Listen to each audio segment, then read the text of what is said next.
Oke, nelayan. Kita berikan kesempatan. Langsung duduk sini.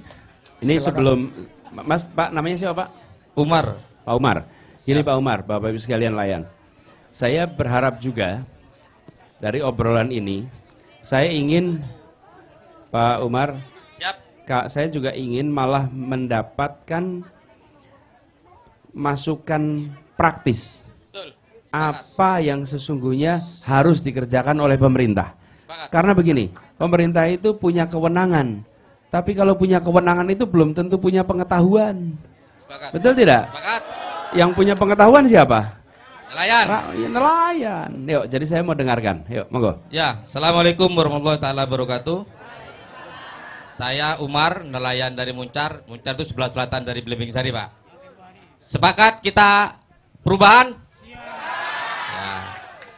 Jadi, betul. Yang pertama, Pak, yang kami inginkan sebagai nelayan Muncar itu karena melihat ikan di Muncar itu sudah tidak ajek lagi, 1 bulan keluar, beberapa bulan tidak keluar. Tak pikir ini penting untuk satu misal Pak Anies memimpin Indonesia, perlu penelitian secara penyeluruh terumbu karang kita. Karena kalau dulu itu hanya di pinggir pantai ikannya banyak, sekarang harus jauh melaut, harus berapa mil-mil. Tak pikir penting sebelum program reboisasi terumbu karang ada penelitian yang menyuruh dulu. Satu itu. Kedua, Pak, yang disampaikan oleh jenengan tadi itu betul, adil itu tidak harus sama. Persoalan di perizinan ada persoalan di nelayan Muncar. Nelayan Muncar itu begini, Pak. Jadi asal dia itu punya bakat untuk nelayan, dia beli perahu dan mujur jaya, kaya. Mujur, kaya dan kaya. Jadi tidak tahu persoalan peraturan-peraturan tetek bengi yang disampaikan tadi oleh Pak MC tadi itu, Pak. Fenomenanya di Muncar begini, Pak. Asal beli perahu, dia tidak tahu persoalan GT. Jadi 20-30 gross ton itu tidak tahu. Jadi tak pikir menjadi penting. Ini sudah saya sampaikan, Pak, di 2 menteri. Bahkan Pak Menko Maritim sudah sampaikan persoalan ini. Bu Susi juga saya sampaikan persoalan ini. Jadi persoalan perizinan itu kembalikan ke daerah. Jangan ke provinsi atau apalagi ke Jakarta. Ke Banyuwangi nelayannya bingung, Pak, muternya, Pak. Apalagi ke provinsi. Nggak pulang, Pak, dia, Pak. Karena nelayan tidak punya kesempatan, Pak. Kalau terang bulan, dia harus berbenah-benah perahu. Betul kan nelayan? Harus benar perahu, jaringnya, jadi itu. Jadi peraturan itu dibuat simpel, dikembalikan ke daerah. Karena kalau sekarang itu kalau dia 30 gross ton ke atas itu harus ke Jakarta. Kalau 20 harus ke provinsi. Bingung, Pak, nelayan, Pak. Akhirnya calo, Pak. Ujung-ujungnya mahal. Jadi akhirnya ada persoalan disiasati, Pak. Bohong lagi persoalannya, Pak, itu, Pak. Agar bisa punya surat nelayan disiasati dari 32 diturunkan 30 gross ton ke bawah. Akhir-akhirnya nelayannya nelayan tradisional semua, Pak. Ya, ya. Bukan nelayan yang ada di peraturan itu kayak di Muara Angke, tidak. Hanya bekerja di bibir pantai. Kayaknya harus ada peraturan yang tadi itu, makanya ketika membuat peraturan, objeknya kita ajak bicara agar tahu persoalannya. Jadi nelayan tidak tahu, Pak. 30 gross ton, 20 asal beli saja ketika mampu. Oh, ini perahu ini masih layak pakai. Jadi dibeli saja. Apakah dia akan ngimpan di persoalan peraturan? Nggak paham nelayan Muncar, Pak. Itu fenomenanya, Pak. Oke. Kalau jadi Bapak supaya dibuat sederhana dan dibuat dekat supaya tidak harus ngurus ke provinsi atau ke pusat. Ya. Oke, siap. Baik, Sepakat, Pak. langsung dijawab sama Mas Anies. Ya, jadi gini, 2 menit. Pak Umar, yang pertama tadi ide bagus bikin penelitian tentang komprehensif soal terumbu karang supaya kita tahu apa sebetulnya duduk perkaranya. Betul. Sehingga sekarang melaut harus jauh, kok Betul. tidak bisa melaut di dekat-dekat dengan pantai. Betul. Insya Allah itu. Yang kedua tadi soal perizinan. Saya melihat tadi kalau Pak Umar kan usul supaya dipindahkan ke daerah. Nanti kita pelajari tentang kewenangannya. Tapi kalau perlu kita buatkan agar jemput bola yang memberikan yang memberikan itu datang. Loh, kita ini kan tahu sentra-sentra nelayan itu di mana. Betul tidak? Betul. Nah, ya kan tinggal datang, dibuatkan jadwal yang rutin aja. Betul, dibuat jadwal rutin misalnya nih. Misalnya Senin pertama atau Selasa pertama tiap bulan, maka petugas pusat, petugas provinsi datang ke sentra nelayan. Malah sepakat, malah. Betul nggak, Pak? Betul, Pak. Jadi itu kemudian nelayan. langsung diurus di situ. Kita bisa buatkan reguler. Nanti kalau di Muncar Selasa pertama, Betul. nanti kalau di tempat lain hari Rabu pertama. Jadi saya melihat begini, itu praktis sekali. bisa dibuat agar memudahkan. Sepakat. Kenapa? Kadang-kadang kita di pemerintahan itu ingin pemerintah mudah, rakyat repot. Betul. Kami duduk di Jakarta, duduk di meja di kantor, rakyatnya yang ngurus dari daerah ke Jakarta. Apa susahnya membuat perwakilan-perwakilan bekerja di berbagai tempat Betul, sepakat, supaya sepakat. dimudahkan? Sepakat. Betul tidak? Nah, dengan begitu maka perizinan itu akan bisa jauh lebih mudah, apalagi kalau terjadwalkan. Kalau terjadwalkan tuh begini, sekarang ini kalau mau ngurus, sudah pernah umroh akhir-akhir ini belum? Belum. Pak Umar kapan terakhir umroh? Belum, Pak. Belum pernah? Nunggu Pak Ani jadi. Oh ya, udah nanti kapan-kapan berangkat dah umroh. Amin. Wong sekarang aja mau ke Raudhah itu harus ngisi aplikasi. Nggak bisa kalau dulu kan pokoknya yang penting asal gasi, susuan masuk loh. Sekarang harus ngisi aplikasi. Jadi sebetulnya bisa dibuatkan itu ada perjanjiannya, waktunya kapan, sehingga memudahkan bagi para nelayan. Gitu ya Pak Umar ya? Sepakat. Terima kasih Bapak Ya, Anies. makasih Pak Umar. Sukses Sampun, 2024. Sampun Omar nggih, matur nuwun. Siap.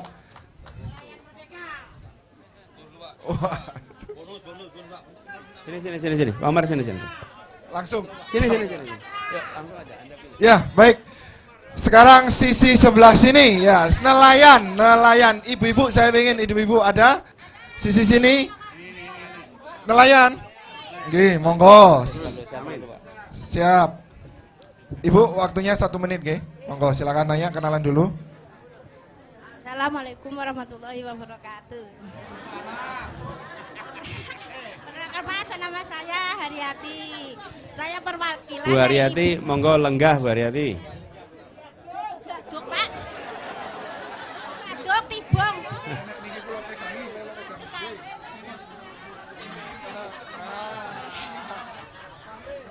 Saya perwakilan ibu-ibu nelayan dari Blimbing Sari. Saya mau apa itu namanya?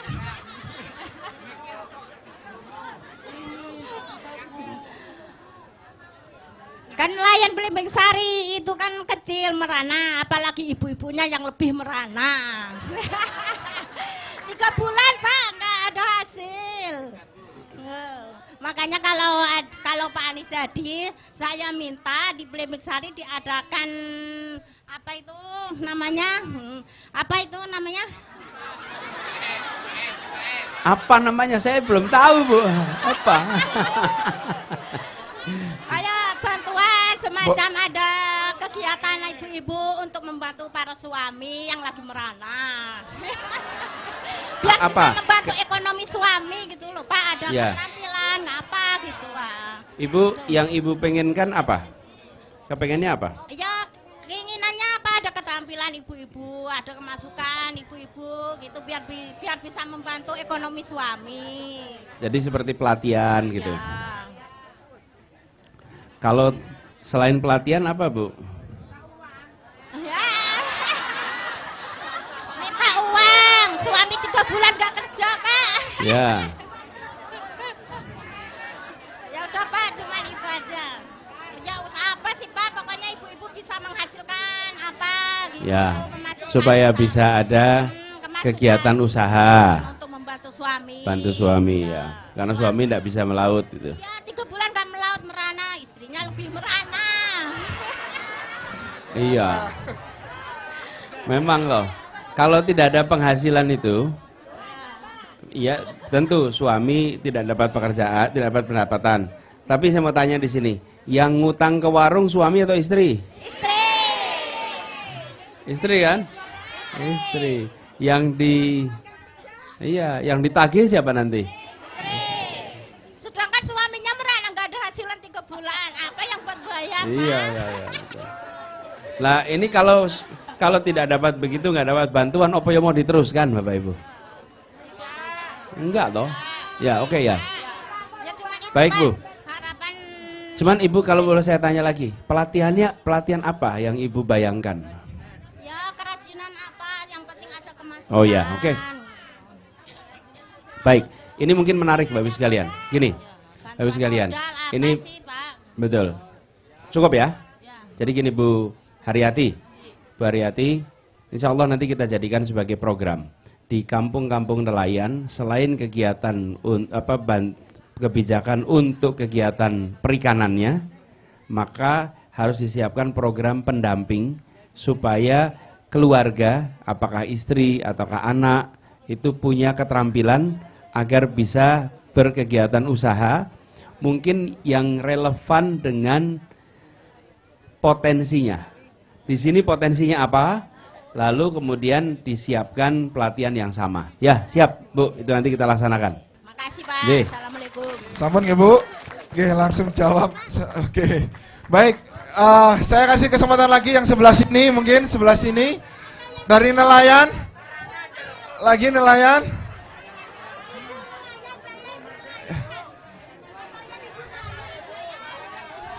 Sebelah sini dulu. Oke, Bapak ini saya kasih kesempatan. Karena tadi sudah ibu-ibu, sekarang Bapak lagi ya.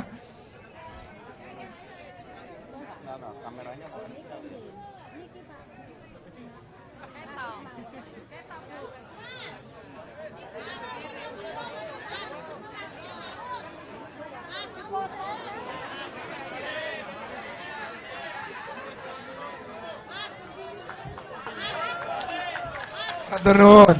Baik Bapak, silakan monggo mriki duduk riyin. Langsung nyampaikan ke Mas Anis niku wonten mic-nya.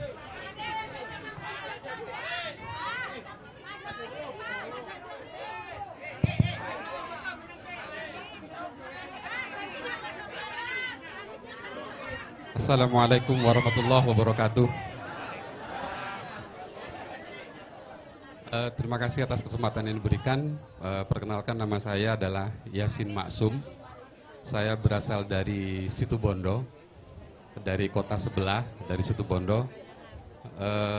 Saya keluarga nelayan. Memang bukan profesi nelayan asli, tapi saya juga keluarga nelayan. Jadi yang ingin saya sampaikan ke Bapak Anies adalah ini ada kisah bahwasanya di tahun 2017 kemarin itu Kabupaten Situbondo melalui Dinas Perikanan pernah mengadakan program pelatihan kepada 1.000 nelayan mulai dari ujung barat Kabupaten Situbondo sampai ke ujung timur Kabupaten Situbondo. Waktu itu jumlahnya 1.000 orang. Pelatihan yang diberikan waktu itu adalah pengenalan teknologi GPS dan Fish Finder. Jadi GPS dan Fish Finder. Jadi waktu itu nelayan diberi pelatihan teoritis lalu dibawa praktek langsung ke laut. Ternyata manfaat dari perkenalan teknologi itu sangat besar bagi para nelayan, sehingga waktu itu kalau nelayan itu yang biasanya mau berangkat ke laut itu harus tebak-tebakan. Kita mau menuju ke arah utara, agak ke timur atau kemana, mereka kebanyakan gambling. Jadi tidak tahu persis di mana posisi ikan itu berada. Ternyata secara teknologi itu LAPAN, Lembaga Penerbangan dan Antariksa Nasional itu ternyata sudah punya data setiap hari yang bisa mengetahui di mana posisi titik berkumpulnya ikan. Nah, data koordinat posisi ikan itu akan muncul tiap hari dan itu akan diberikan kepada nelayan, dan data itu akan sangat bermanfaat bila nelayan punya GPS, sehingga dengan memasukkan koordinat di GPS itu maka nelayan akan langsung menuju ke titik di mana ikan itu berkumpul. Dan itu sangat efektif. Nah, sayangnya setelah pelatihan saat itu belum ada tindak lanjut yang berarti dari pemerintah. Bahkan alat yang dipakai untuk praktek waktu itu termasuk alat yang mahal, GPS dan Fish Finder sekaligus, itu hanya sebatas dijadikan hanya alat praktek, tapi tidak diberikan kepada nelayan sebagai bantuan. Akhirnya beberapa nelayan itu harus berinisiatif untuk beli sendiri secara mandiri, harus proaktif sendiri. Ya memang harganya ada yang murah, ada yang mahal. Nah, sampai sekarang seandainya pemerintah mau menggiatkan itu lagi, saya pikir itu akan sangat berarti, terutama bagi para nelayan kecil ya, sehingga berangkat ke laut itu tidak harus main tebak-tebakan kita mau ke arah utara, ke barat atau kemana untuk cari ikan. Kalau sudah dapat data itu, alat itu dipasang di kapalnya atau di pelabuhan? Alat itu dipasang di kapalnya masing-masing. Jadi alatnya sangat sederhana, pemasangannya sangat simpel. Jadi alat itu kemudian kita pakai aki, pakai baterai dari sepeda motor itu, powernya cukup pakai 12 volt, dia langsung akan terima sinyal dan dia akan langsung sama kayak GPS. Harganya berapa itu? Seingat saya, kalau mohon maaf boleh menyebutkan merek nggak? Ya boleh aja, namanya fakta. Yang speknya bagus itu kayak mereknya Garmin, waktu itu harganya sekitar 16 jutaan lah. Waktu itu 16 jutaan. Saya pikir itu bukan barang yang mahal bagi pemerintah, apalagi kalau sekarang sudah APBN, itu akan sangat terjangkau sekali. Siap. Itu Bapak. Terima kasih Pak Yasin. Terima kasih banyak Pak. Ya, jadi ide kan begini sekalian. Kita itu mengalami kemajuan dan ada banyak teknologi yang bisa dipakai. Tadi kita ngomong soal garam. Garam itu kan banyak teknologi baru yang dipakai untuk produksi. Nah, di dalam kegiatan perikanan juga sebetulnya begitu. Kendalanya adalah karena nelayan pendapatannya tak menentu sehingga mereka tidak bisa menabung. Karena tidak bisa menabung, maka mereka tidak bisa investasi di alat. Betul ya? Karena nggak punya tabungan. Jadi sekarang harus diselesaikan ini. Pertama adalah kepastian pembelian, supaya apa yang mereka berhasil tangkap itu bisa dijual dengan harga yang bagus. Kemudian yang kedua, mereka bisa mendapatkan kredit saja. Nanti kita coba siapkan untuk ada pembiayaan agar bisa kredit untuk alat-alat peningkatan produktivitas perikanan, ya. Siap, makasih. Terima kasih Bapak, alhamdulillah. Baik. Hidup Pak Amin. Oh, maaf. Hidup Pak Amin. Hidup Pak Anies. Hidup. Baik, oke. Pak 5 menit Hidup aja, Pak Anies. sedikit aja. Pak Anies manis, bikin kami idan. Sebentar. Pak, saya adalah keluarga pelaut, ya. Suami saya polisi laut.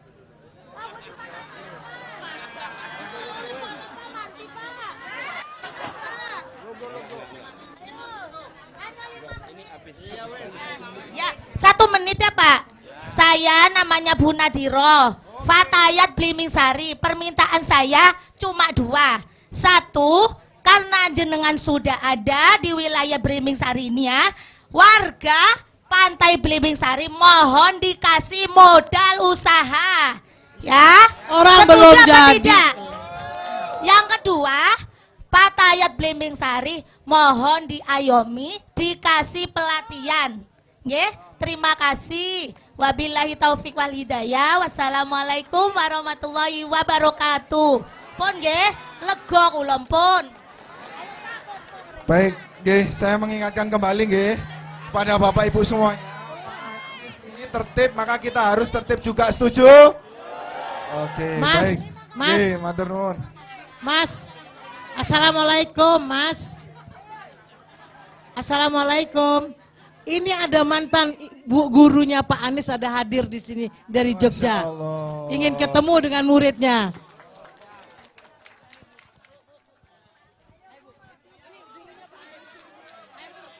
Baik, nanti kita akan kasih kesempatan sendiri nggih. Ya.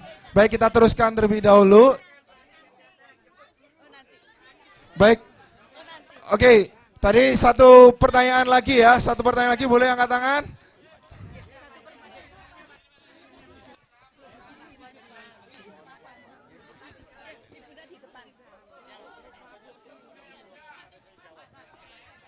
Oke, ya ini ada, kebetulan ada mahasiswa yang datang sini, kita kasih kesempatan, boleh? Oke, silakan taruh. 1 menit ya. Baik, sebelumnya Assalamualaikum warahmatullahi wabarakatuh. Selamat pagi Pak Anies dan Bapak Ibu semuanya. Perkenalkan, nama saya Nada Listiansyah. Yang ingin saya tanyakan Pak adalah, tadi kan sudah ada disampaikan bahwasanya ada berbagai keterbatasan biaya. Tadi ada Ibu Haryati yang bilang bahwasanya 3 bulan ayah tidak melaut. Lantas bagaimana nasib anak-anak yang makan saja sulit? Apa terobosan Bapak jika nantinya Bapak jadi Presiden 2024 terkait dengan jaminan pendidikan khususnya anak pesisir seperti Bapak-bapak di sini tadi? Terima kasih. Saya Nada, Pak. Nada.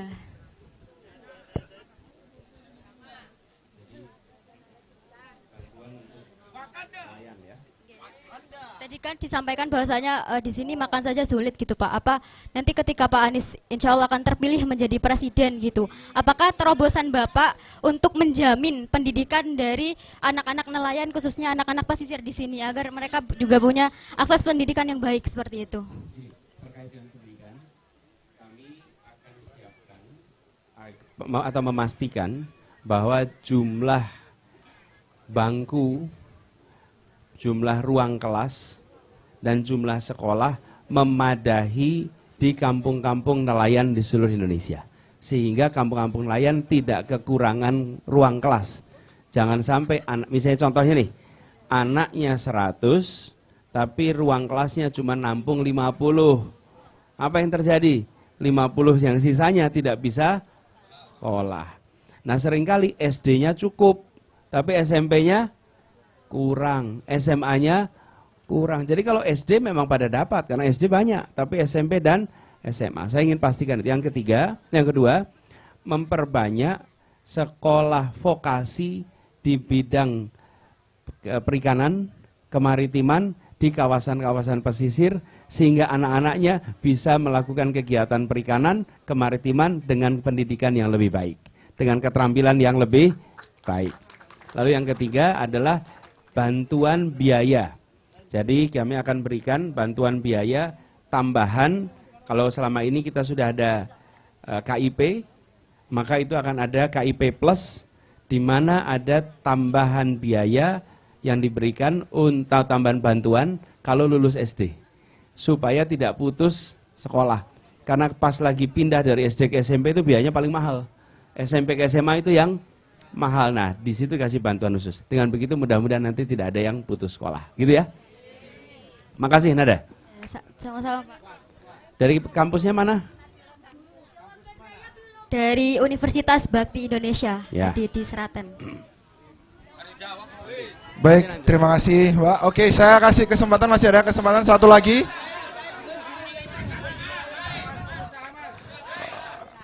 Oke, tadi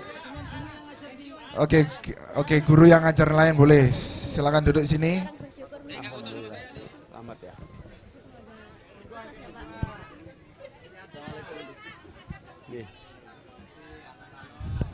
Tes. Assalamualaikum warahmatullahi wabarakatuh. Perkenalkan, nama saya Rianto, biasa dipanggil Itong, Mbak. Saya Ketua Umum Forum Tenaga Honorer kategori 2. Pasca tes 2013, Rianto Itong, yang pernah 2 kali ke pendopo, Pak.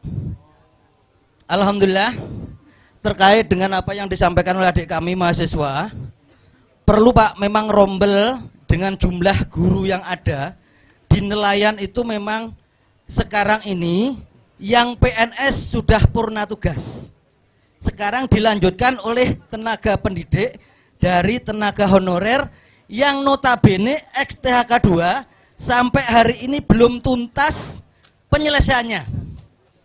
Maaf, kami kemarin membantah apa yang disampaikan oleh mantan bupati kami, Menpan RB Bapak Abdullah Aswaranas. Katanya jumlahnya THK 2 itu 1,6 juta. Itu tidak benar, Pak. Jumlah kami setelah tes, maaf, 439.956 orang. Waktu Bapak menjadi Mendikbud, ini sudah berkurang, Pak. Diserobot, maaf, PP kami diserobot oleh Gubernur Ahok, Pak.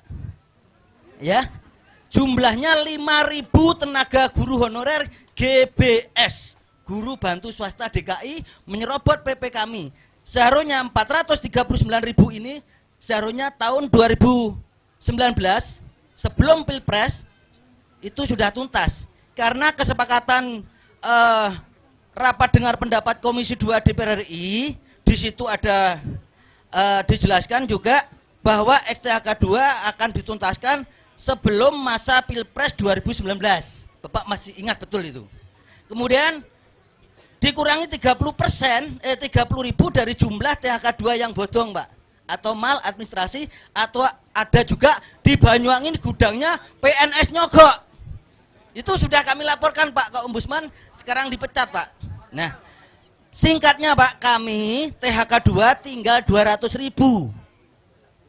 Apa yang disampaikan oleh Menpan kami, juga Bapak mantan bupati kami, itu tidak benar. Kemudian yang berikut, Pak, ini mohon penyelesaiannya. Mudah-mudahan Bapak Amin, Bapak Anies dan Bapak Amin nanti akan dikabul, diijab oleh Allah menjadi Presiden RI 2024. Yang berikut, Pak, kalau masalah tenaga honorer nasional itu wajar lah, Pak, ya. Ika berkompetensi, Pak, ya. Yang paling parah ini dari Kemenak, Pak. Dengarkan wahai moden-moden yang ada di Blimbing Sari.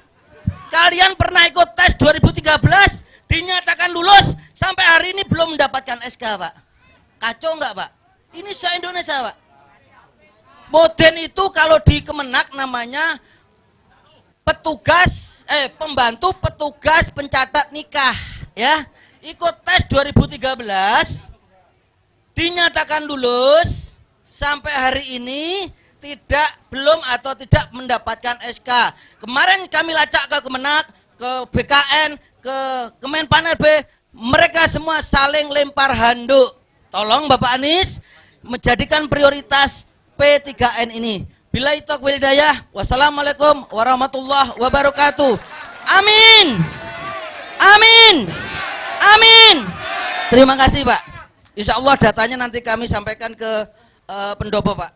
Lebak Bulus, Pak. Terima kasih. Matur nuwun. Nggih. Nggih. Monggo, Terima Pak. kasih Pak Itong. Udah pernah foto. Terima kasih.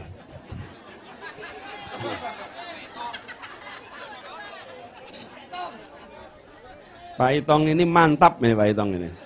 Datanya lengkap, aspirasinya jelas, dan permintaannya juga tegas ya. Alhamdulillah. Dah. Nah, jadi insya Allah Pak nanti kita prioritaskan Pak Itong. Ini memang utang-utang masalah ini harus kita selesaikan. Ya, siapapun yang ya karena itu sudah janji, ya sudah kita yang bantu melunasi janjinya. Ya. Walaupun bukan kita yang berjanji Pak, tapi kita laksanakan. Siap. Lalu tadi sampaikan Bu Nadiroh nih soal modal usaha. Jadi ini Bapak Ibu sekalian para nelayan, kami melakukan hal yang sama untuk para pedagang pasar. Apa itu? Kesulitan memiliki modal. Jadi kami akan membantu menyiapkan permodalan, tapi kami akan minta kepada para nelayan untuk membentuk koperasi. Kenapa membentuk koperasi? Supaya nanti bisa mendapatkan akses permodalan yang jumlahnya lebih besar. Sekarang kalau nelayan di Belimbing Sari ini ada berapa kira-kira? 500? 1000? Berapa? 300-an. Nah, saya beri contoh nih. 300 itu membentuk koperasi, maka bisa mendapatkan potensi kredit yang besar. Tapi kalau satu-satu belum tentu bisa dapat kredit yang besar. Lalu persyaratannya dinilai nanti tiap orang. Tapi kalau koperasi itu bersama sehingga jauh lebih mudah. Jadi kami anjurkan nanti bikin koperasinya, kita siapkan permodalannya. Dengan begitu nantinya kita cukup yakin, optimis bahwa mereka akan mendapatkan bantuan modal yang membuat usahanya bisa berkembang. Begitu ya Bu Nadiroh, makasih. Baik Mas Anies, Mas tenang saja, kita masih ada. Ya, kita masih belum berhenti untuk mendesak Mas Anies. Ada. Saya pengen yang perempuan sekarang, tadi barusan cowok. Nelayan lagi kalau ada. Kalau ada nelayan, enggak ada. Nelayan lagi, nelayan. Saya butuh nelayan lagi, nelayan perempuan. Nelayan mana?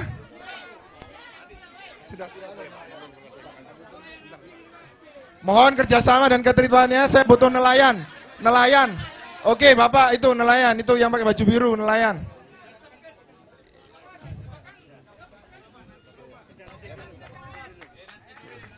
Saya mahasiswanya Pak Rasid Baswedan, Pak Takwa yang duluan. Nelayan dari mana? Sepeken, siap. 75, Pak. 75 ya.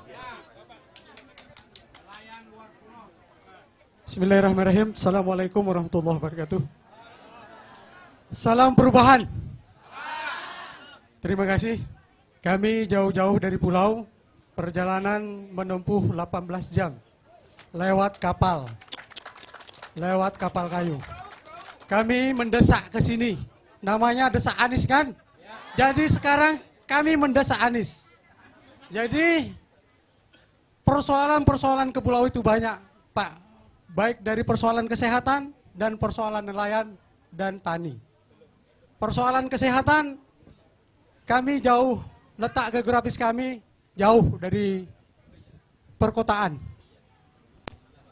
Jadi Sepeken itu masuk Sumeneb ya? masuk Sumeneb, Ya. lebih dekat ke sini Pak daripada Sumeneb. Dan kemudian kami lebih senang ke sini daripada Sumeneb. Karena ada ketidakadilan di sana, ada ketimpangan. Beberapa persoalan kami sampaikan ke Sumeneb itu tidak ada tanggapan sama sekali. Persoalan kesehatan, kami mengusulkan agar bagaimana fasilitas kesehatan di sana itu dipenuhi. Karena persoalan-persoalan ibu-ibu hamil, kadang-kadang kalau dirujuk, dibawa ke Banyuwangi, itu belum nyampe Pak, sudah mati di kapal. Ini salah satu persoalan masalah kesehatan. Juga kalau ada masyarakat kekurangan HB Pak, belum sampai juga ke daratan, itu mati di perjalanan. Kekurangan apa? Kekurangan apa tadi masalah? HB. Oh, HB. Itu masalah kesehatan Pak. Lagi juga masalah nelayan. Sama persoalannya dengan Banyuwangi ini. Apalagi di kami di pulau yang sangat jauh, yang susah dalam perhatian atau susah dalam jangkauan dari aparat-aparat. Susah BBM Pak, kelangkaan BBM. Ini masalah. Kedua, kalau musim ikan Pak, itu kadang-kadang ikan dibuang di sana. Nggak ada tempat penampungan. Ini barangkali kalau Pak Anies ditakdirkan, barangkali ada solusi.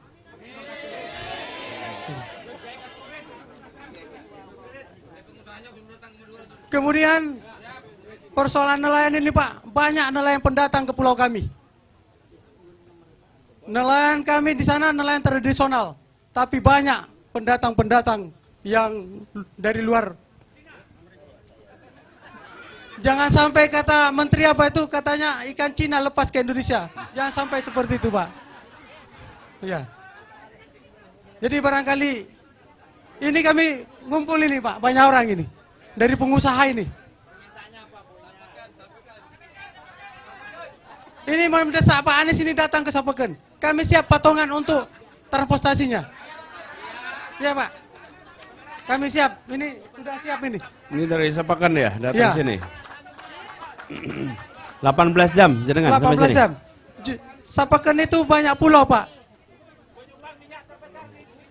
Ada minyak di sana. Kemudian penerangan harus adil juga Pak.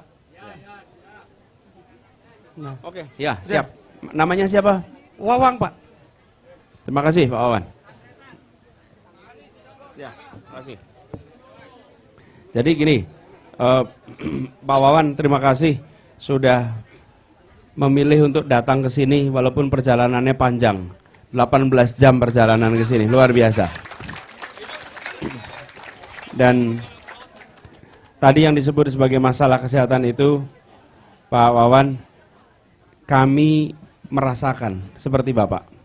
Kenapa? Jakarta itu kota yang punya kepulauan. Dan kepulauan, namanya Kepulauan Seribu. Ada 11 pulau. Bahkan ada satu pulau itu yang lebih dekat ke Sumatera daripada ke daratan Ancol. Ancol itu kan utaranya Jakarta ya. Itu namanya Pulau Sebira.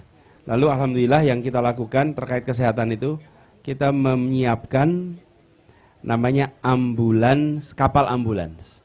Sehingga bisa melakukan tindakan untuk warga yang sakit sambil dibawa ke daratan untuk mendapatkan pelayanan kesehatan. Jadi bukan sekedar kapal pengangkut saja, tapi kapal ambulans yang bisa melakukan aktivitas tindakan di situ. Nanti insya Allah itu, bentar saya teruskan dulu sedikit.